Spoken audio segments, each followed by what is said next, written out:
कक्षा 7 के प्रिय विद्यार्थियों, गणित विषय में हम घातांक की चर्चा कर रहे थे पूर्व के ई क्लास में। गणित का ये क्लास आपको आदरणीय श्री हरवीराम जी द्वारा भी पढ़ाया जा रहा है। उसके अलावा मैं दूसरे टॉपिक्स घातांक की चर्चा प्रारंभ किया था, उसमें कुछ चीज़ें आपको पढ़ाया भी था, जिसमें पूर्व के क्लासों में जिस फार्मूले को हमने डिराइव किया था a to power m into a to power n equal to a to power m plus n, a to power m बटे a to power n बराबर a to power m minus n। ये दो फार्मूले derive किया था, घातांकों के बारे में आपसे चर्चा किया था। लेकिन आज जो चर्चा होगी इससे विरत कुछ फार्मूलों की होगी। वैसे तो हमने कुछ आपको प्रश्न भी दिए थे, उससे जुड़ने का प्रयत्न किया था, लेकिन आज की जो चर्चा होगी, जैसे एक यदि कोई भी संख्या हो तो a to power 0 equal to 1 कैसे होता है, बहुत इंपॉर्टेंट। वास्तव में बहुत सारे लोगों को ऐसा महसूस होता है कि a to power 0, बहुत सारे टीचर्स ऐसा कह देते कि किसी भी दिए जाने वाली संख्या का घातांक यदि 0 है तो वह मान 1 होता है। लेकिन वास्तव में ये कैसे होता है, क्यों होता है, ये मैं आपको बता रहा हूं। ये इंपॉर्टेंट है। किसी भी संख्या का घातांक 0 होगा तो 1 लिखेंगे, 10 का घात 0 तो भी 1, 100 का घात 0 तो भी 1, 15 का घात 0 तो भी 1, 3/4 का घात 0 तो भी 1, करनी में 10 का घात 0 तो भी 1। किसी भी दिए जाने वाली संख्या का घातांक यदि 0 है तो वैल्यू 1 कैसे होगी, ये मैं आपको बताऊंगा। आप पूर्व में आपने एक बात पढ़ा होगा कि किसी भी संख्या में उसी संख्या से यदि भाग दिया जाए तो उसकी वैल्यू 1 होती है। जैसे 4 में 4 से भाग गए, 10 में 10 से भाग गए, 3/7 में 3/7 से भाग गया, x में xy में xy से भाग गया। तो मैं कहना चाहता हूं यदि a to power m है और इसमें मैं a to power m का भाग दे दूं तो जो अंश है वही हर है। अंश और हर समान होने पर भी मान 1 आता है, कट जाता है, जिसका कहते हैं। तो ये वैल्यू तो 1 आएगी, इसमें तो किसी को डाउट नहीं होनी चाहिए। जानते भी पूर्व से पढ़े, बहुत साधारण सा बात है। जिस संख्या में उसी संख्या से भाग दिया तो मान 1 आता है। अर्थात a to power m में आपने a to power m से भाग दे दिया तो मान 1 आएगा। x to power 5 में x to power 5 से भाग दे दिया तो 1 आएगा। 100 to power 4 में 100 to power 4 से भाग दिया तो 1 आएगा। इस तरह पे a to power m बटे a to power m का मान कितना आ गया, 1 आ गया। अब बताइए, एक फॉर्मूला हमने बताया है, a to power m में यदि a to power m से भाग दे तो यह मान ऊपर जाके घट जाता है, यथा यह माइनस m हो जाता है। पूर्व में हमने इसे सिद्ध भी किया है कि a to power m बटे a to power m this equal to a to power m minus n। यदि a to power m minus n है तो आप इस मान को जब ऊपर ले तो घटेगा, अर्थात या आप कह सकते हैं a to power m minus m होगा बराबर और a to power m minus m से बड़ा कितना होगा, 0, या a to power 0 equal to 1। ये आपका मान सिद्ध हुआ। बहुत इंपॉर्टेंट था, बहुत सारे लोग नहीं समझ पाते इसको, लेकिन आप आज से जानिए कि किसी भी दिए जाने वाले पद का यदि घातांक 0 है तो वह मान 1 क्यों होता है, क्योंकि जब किसी भी दिए जाने वाले पद में उसी पद से भाग देते हैं तो वह मान 1 आता है, और घातांक जब ऊपर जाता है तो मान घट जाता है। क्योंकि दोनों के घातांक समान हैं, अर्थात घटने के बाद वो वैल्यू 0 आती है, अर्थात a to power 0 equal to 1। आप 3/4 का घात 0, इसका भी मान 1 हो जाएगा। xy का घात 0, इसका भी मान 1 होगा। 1 करोड़ कह लीजिए और उसका मान यदि 0 हो, घात 0 हो तो भी मान 1 आ जाएगा। अर्थात आप कह सकते हैं किसी भी दिए जाने वाले परिमेय संख्याओं के रूप में या अपरिमेय संख्याओं के रूप में घातांक यदि 0 है तो उसकी वैल्यू को हम 1 लिखते हैं। ये आपका मान सिद्ध है, ठीक है। इस तरह से a to power 0 equal to 1। आज दूसरा मान भी हम सिद्ध करेंगे, अर्थात तीसरा फार्मूला आपने प्राप्त कर लिया एक तरह से ये पहला था, पहला फार्मूला, ये दूसरा हो गया, और तीसरा आपने कर लिया a to power 0 equal to 1, ये तीसरा। अब थोड़ी सी चर्चा, अभी तक जो भी हमने चर्चा किया वह घातांकों से ही जुड़ के कर रहा हूं। तो a टू पावर, एक और चीज करने, a to power m to power n equal to a to power m into n। अर्थात यदि a टू पावर m है, इसका पावर आपने n कर दिया तो घातांकों का आपस में गुणा हो जाता है, m इंटू n हो जाता है। जब अलग अलग थे जुड़ गया, भाग थे घट गया, और टू पावर हो गया तो इनका गुना हो गया। कैसे, गौर करिए। लेफ्ट हैंड साइड की चर्चा थोड़ा सा करता हूं। a to power m to power m का मतलब क्या है? a to power m into a to power m into a to power m, कितनी बार? n बार। कितनी बार हो गया? n बार। बोले इसका मतलब क्या हो गया? a इंटू a कितनी बार? m बार। फिर दूसरा क्या होगा? a इंटू a m बार, ये भी हो गया। फिर क्या होगा? a इंटू m बार हो गया। अब टू सोवन ये कितने बार हो गया? m बार। थोड़ा गौर करिए,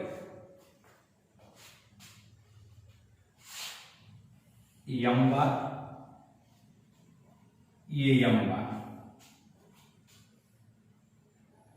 बोलिए, m और m कितनी बार हो गया? 2m बार। ये कितनी बार हो गया? 2m बार। अरे यह m बार और यह m बार, 2m बार।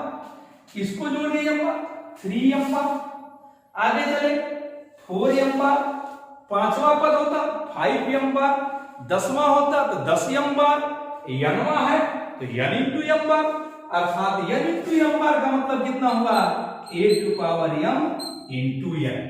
अर्थात a को m इंटू n बार गुणा किया गया है। अर्थात यह क्या आ जाएगा? a to power m into n। अर्थात यदि कहीं चौथा फार्मूला आप देख लें तो उसको हमने लिख दिया a to power m to power n this equal to a to power m into n। ये आपका चौथा फार्मूला। इसको पुनः गौर करें, बहुत लोग इसको समझ नहीं पा रहे होंगे कि कैसे m इंटू बार हो। जैसे ये टू पावर m तो m बार है, ये तो कंफर्म है, यह भी m बार है। केवल इन दो की बात करें, केवल दो पद अपने लिया है, m बार और m बार। 2m बार तो होगा, फिर m बार, 3m बार तो होगा। ऐसे ही चलते रहेगा, ऑटोमेटिकली वो nm बार क्या हो जाएगा? m इंटू n के रूप में आ जाएगा। अर्थात वह फार्मूला उस रूप में प्राप्त होता है और इसे चौथे फार्मूले के रूप में जानते हैं। इसको थोड़ा एक दूसरे उदाहरण से भी समझाने का प्रयत्न करता हूं, शायद आप ज्यादा आसानी से समझ सकें। जैसे मान लीजिए एक्स स्क्वायर का क्यूब मैंने किया, एक्स स्क्वायर का होल क्यूब आपने किया, तो नियम क्या कहता है भाई? अगर जो नियम का था उसके हिसाब से ये द्वितीय 6 अर्थात x टू पावर 6 होना चाहिए। लेकिन आप थोड़ा इसको देखिए, एक्स स्क्वायर का कितनी बार गुना होगा? 3 बार, into x square into x square, 3 बार गुना होगा। यदि ये 3 बार गुना हुआ तो एक्स स्क्वायर का कितनी बार गुना है? एक्स इंटू एक्स 2 बार, या कितना हुआ? गुणे एक्स इंटू एक्स, या कितना हुआ? X into x. अब जोड़ लीजिए तो 1 2 3 4 5 6, अर्थात कितना हुआ? X to power 6। इस प्रकार से यह मान होता है। और किसी भी दिए जाने वाले पद में यह हम घातांकों का आपसे गुणा करते हैं तो एक तरह से फार्मूला ऐसे इस्तेमाल किया जाता है, a to power m to power n to power p। अर्थात हो जाएगा a to power m into n into p। यह भी है फार्मूला इस्तेमाल किया जाता है जिसका उपयोग हम करते हैं। अर्थात ये हो गया। अब इससे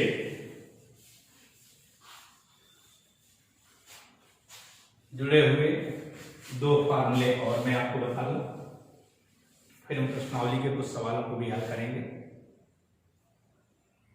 या इसी से जुड़े हुए कुछ सवालों को हल करते, फिर कुछ देर बाद या अगली क्लास में इन चीज़ों की चर्चा मैं करूंगा।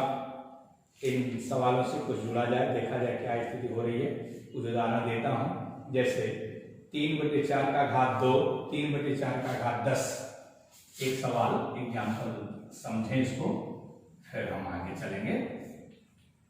3/4 इन फार्मूलों का उपयोग करिए। 3/4 का घात 2 इंटू 3/4 का घात 10 भागे 3/4 का घात 8, इसका मान ज्ञात करिए।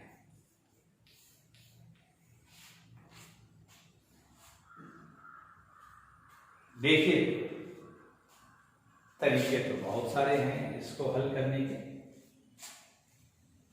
काको पहले काट से भी हल कर सकते हैं, सामान्य परिस्थितियां भी इस्तेमाल कर सकते हैं, इसमें कोई दिक्कत नहीं है। क्योंकि कोष्टक नहीं, इसलिए जैसे चाहे आप करें, कोई दिक्कत नहीं है। आप बताइए, इन दोनों का आपस में गुणा है, आधार समान है। आधार समान होने पर अर्थात a to power m into a to power n होने पर मान a to power m plus n होता है।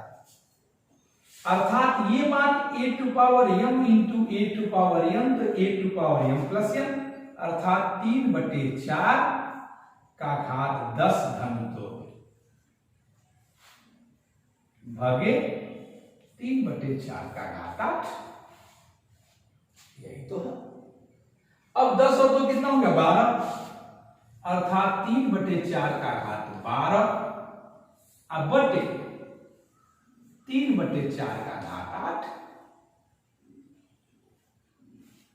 बोलिए, दूसरा फॉर्मूला आपने क्या पढ़ा है? a टू पावर m बटे a टू पावर n बराबर a to power m minus n, m में n जाके घट जाता है, अर्थात अंश के घात में हर की घात जाके घट जाती है। या आप दूसरे रूप में इसको कहते हैं कि जो n इसमें गुणे के रूप में लेते या जो नीचे हर के रूप में जाएगा तो 8 पर माइनस n हो जाएगा।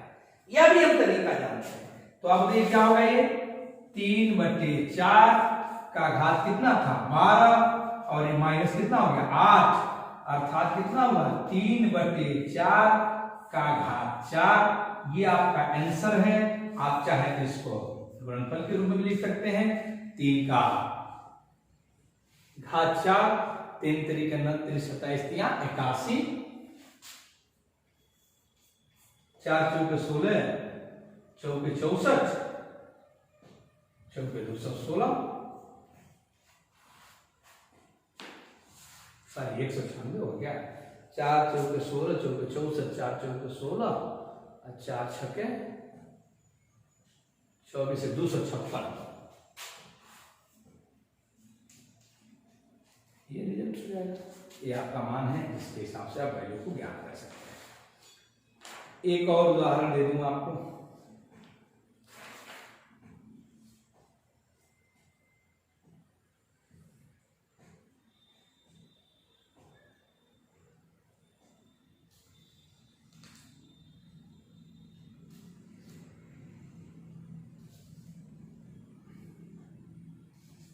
पांच बटे 3 का घात 4 की वैल्यू क्या होगी?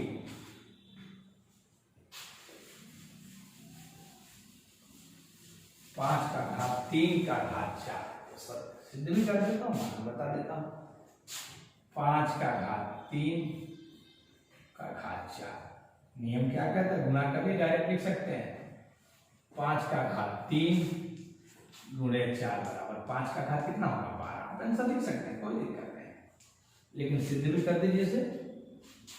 5 का घात 3 गुणे 5 का घात 3 गुणे 5 का घात 3 गुणे 5 का घात 3। चूंकि इसका पूरा घात 4 है, इसका और इसका 4 बार गुना होगा ना, 1 2 3 4 हो गया। 5 के घात 3 का मतलब बताइए? 5 गुणे 5 गुणे 5, ये क्या हो जाएगा? 5 गुणे 5 गुणे 5, ये क्या हो जाएगा 5 गुणे 5 गुणे 5, ये हो जाएगा 5 गुणे 5 गुणे 5। बताइए क्या होगा? 1 2 3 4 5 6 7 8 9 10 11 12, अर्थात 5 का घात कितना होगा? 12। इसी को क्या लिख सकते हैं? 5 का घात 3 गुणे 4, ये आपका रिजल्ट है 5 का घात 12। ये देखिए दोनों तरह से हो सकता है। शेष दीक्षा और ऐप लोड करने के बाद मैंने इंस्ट्रक्शन में दिया है, आप उसे लोड किए होंगे तो आपको किताबें मिल गई होंगी, उससे कुछ सवालों को हल करिए। और कुछ पीडीएफ्स के फाइल भी मैंने आपको भेजे हैं। पीडीएफ जिस क्लास को आप जिस किताब को चाहेंगे उसको करेंगे तो उसकी कुछ सवाल किताबें ही पूरी आ जाएंगे, उसका अध्ययन करें, उससे सवालों को लगाएं। आज के लिए बस इतना ही, शेष अगले कक्षा में।